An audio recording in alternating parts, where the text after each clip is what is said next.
Louvado seja nosso Senhor Jesus Cristo.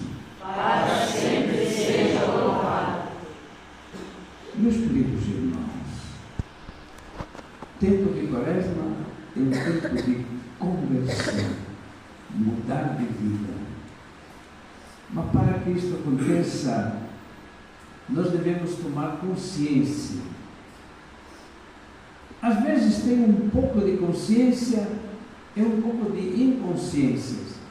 Bem, eu quero citar o clássico exemplo de Pedro. Estamos no cenáculo e Jesus anuncia: um de vós me trairá. Quem é a quem eu der um bocado de comida? Era Judas. Mas quando chegou a Pedro, Jesus disse: não sou Judas, mas também tu me negarás. Eu darei a vida por ti, antes que o galo cante, me negarás 3 vezes. Pedro ficou quieto, não quer responder a Jesus. Algumas horas depois, Jesus foi preso.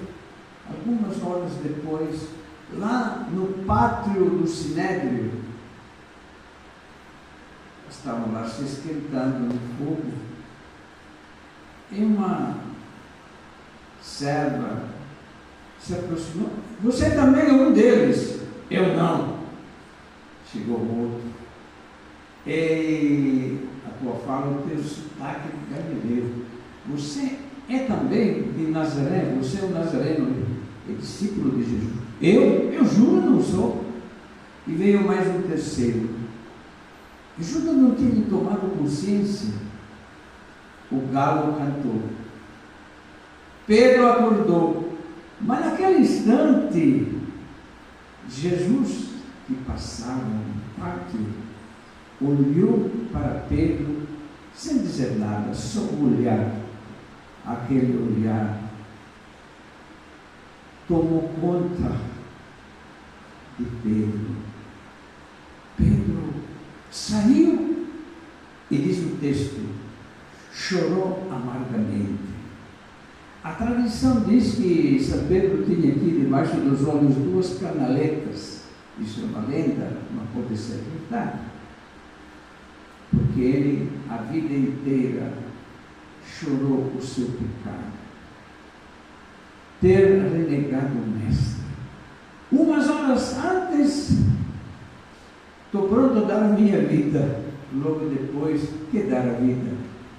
Nem queria que os outros soubessem que eram discípulos de Jesus. Meus irmãos, eu queria partilhar com vocês essa realidade triste. Muitas pessoas não têm consciência, outras pessoas têm um pouco de consciência, mas nós temos um problema que sempre eu denuncio, sobretudo no retiro dos jovens. Meus queridos, quando a consciência é anestesiada, é como se não tivesse consciência. Consciência anestesiada, o que é? É toda, são estas novelas, esta cultura anticristã que vai injetando o veneno de anestesia. Quando a consciência anestesiada, somos capazes de fazer qualquer crime. Então, meus irmãos, os meios de comunicação têm interesse em anestesiar as consciências.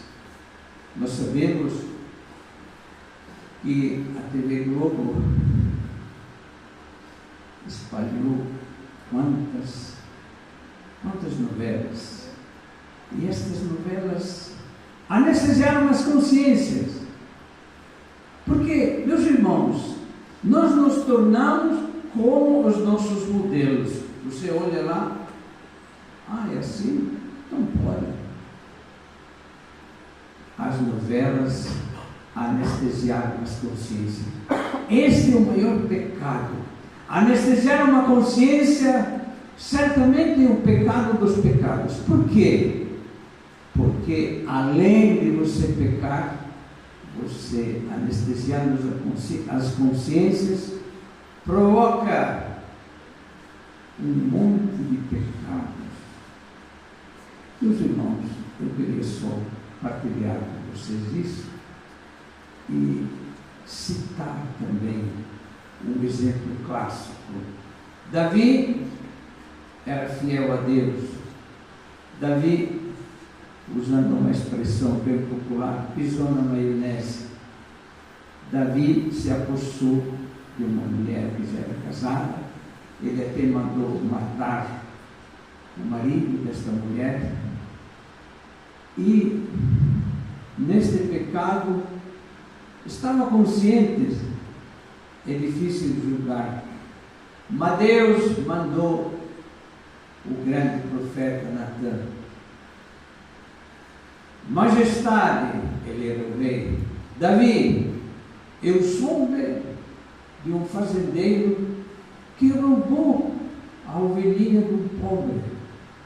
O que? Sim, ele tem milhares de ovelhas. Ele foi roubar a ovelhinha do pobre. Quem é? Ele vai ser matado. Este que roubou a ovelhinha é você.